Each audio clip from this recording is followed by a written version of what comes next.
क्या बैंक में रखा पैसा सच में उतना ही सेफ है जितना हम सोचते हैं, या फिर इसमें कोई ऐसा छिपा हुआ रिस्क है जिस पर हमारा ध्यान ही नहीं जाता? चलिए आज इसी सवाल की गहराई में उतरते हैं। हम में से ज़्यादातर लोगों को यही लगता है कि बैंक मतलब पैसा सेफ है, एक ऐसी जगह जहां हमारे पैसे की वैल्यू कम नहीं हो सकती। लेकिन सच शायद थोड़ा अलग है।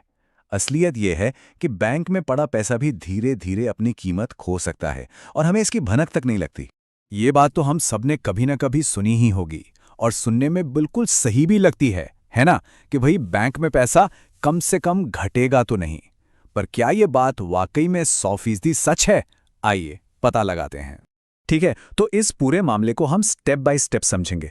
सबसे पहले हम सेफ मनी के इस मिथक को तोड़ेंगे, फिर महंगाई यानी इन्फ्लेशन के असर को देखेंगे, फिर समझेंगे कि स्टॉक्स में असली रिस्क क्या है, और आखिर में वेल्थ बनाने के रास्ते और सबसे ज़रूरी चीज़ यानी नॉलेज में इन्वेस्ट करने की बात करेंगे।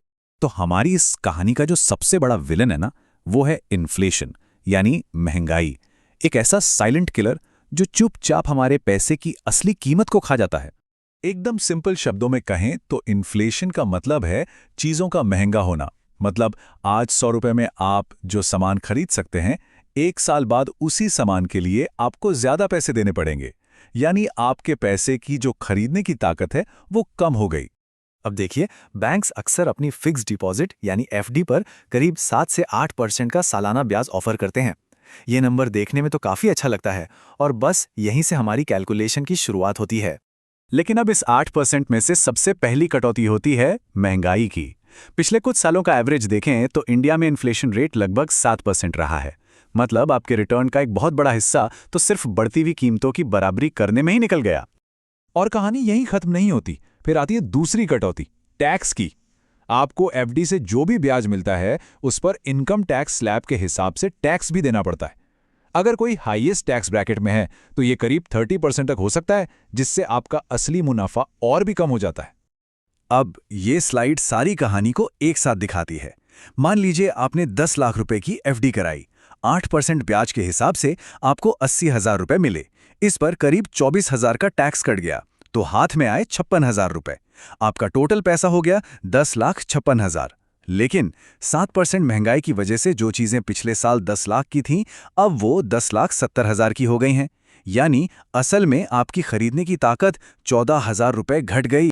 ये सब देखने के बाद अब ये सवाल तो बनता है कि असली रिस्क है कहाँ? बैंक में पैसा रखने में, जहां उसकी वैल्यू असल में घट रही है, या फिर कहीं और? चलिए अब स्टॉक मार्केट की तरफ चलते हैं और देखते हैं कि वहां रिस्क की तस्वीर कैसी बनती है, जो शायद वैसी नहीं है जैसी हम सोचते हैं। और देखिए, ये बात पूरी कहानी को एकदम साफ कर देती है। स्टॉक मार्केट में इन्वेस्ट करना पता है कैसे है? बिल्कुल कार चलाना सीखने जैसा। अगर आप बिना सीखे, बिना प्रैक्टिस किए सीधे हाईवे पर गाड़ी ले जाएंगे तो एक्सीडेंट होना तो तय है।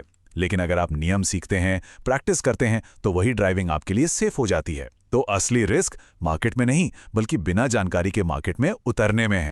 तो अब जब हमने रिस्क की सही परिभाषा समझ ली है, तो चलिए उन ऑप्शंस पर नजर डालते हैं जो असल में लंबे समय में वेल्थ बनाने में हमारी मदद कर सकते हैं। अगर हम इतिहास उठाकर देखें तो सिर्फ 2 ही एसेट क्लास हैं जिन्होंने महंगाई को अच्छे मार्जिन से हराया है, इक्विटी यानी स्टॉक्स और रियल एस्टेट। लेकिन रियल एस्टेट में बहुत बड़ा पैसा लगता है। वहीं दूसरी तरफ इक्विटी में कोई भी बहुत छोटी रकम से भी शुरुआत कर सकता है। ये पूरी तरह ट्रांसपेरेंट है और इसे खरीदना बेचना भी बहुत आसान है, इसलिए ये ज्यादातर लोगों के लिए एक बेहतर ऑप्शन बन जाता है। लेकिन यहीं पर लालच और गलत उम्मीदें गेम को खराब कर देती हैं। अक्सर सुनने में आता है कि अरे फलाना आदमी तो महीने का 30 से 60% रिटर्न दे रहा है, और ये सुनकर कई लोग बिना सोचे समझे अपना पैसा लगा देते हैं। और फिर जरा हकीकत देखिए, दुनिया के सबसे कामयाब इन्वेस्टर्स में से एक वॉरेन बफेट ने 50 साल से भी ज्यादा समय में औसतन सिर्फ 22% सालाना रिटर्न से अपनी इतनी बड़ी वेल्थ बनाई है। ये हमें रियलिटी चेक देता है। तो जब कोई ऐसे ही रातों रात अमीर बनने के चक्कर में अपना पैसा गंवा देता है, तो सवाल उठता है कि दोष किसका है? मार्केट का, उस सलाहकार का, या फिर खुद उस इन्वेस्टर का जिसने बिना सोचे समझे लालच किया? सीधी सी बात है, जिम्मेदारी तो आखिर में इन्वेस्टर की ही बनती है। तो पूरी बात का निचोड़ ये है कि असली सॉल्यूशन सिर्फ सही एसेट चुनने में नहीं है, बल्कि उस चुनाव से पहले की गई तैयारी में है। ये बात गांठ बांधने वाली है। जब आप किसी कंपनी का स्टॉक खरीदते हैं तो आप सिर्फ एक डिजिटल नंबर नहीं खरीद रहे, आप उस बिजनेस में हिस्सेदारी खरीद रहे हैं। जरा सोचिए, क्या कोई दुकान का मालिक अपनी दुकान की कीमत में 10% की गिरावट आने पर घबराकर उसे बेच देता है? नहीं ना।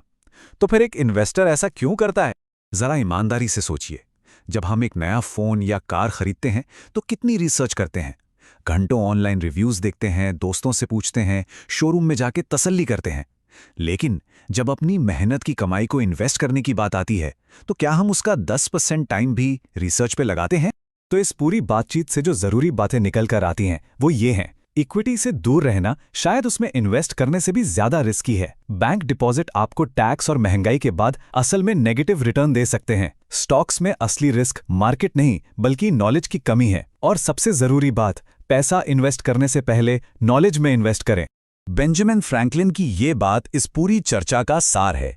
ज्ञान में किया गया निवेश ही वो इन्वेस्टमेंट है जो आपको सबसे अच्छा और सबसे सेफ ब्याज देता है। तो आखिर में ये एक सवाल है जो हम सबको खुद से पूछना चाहिए।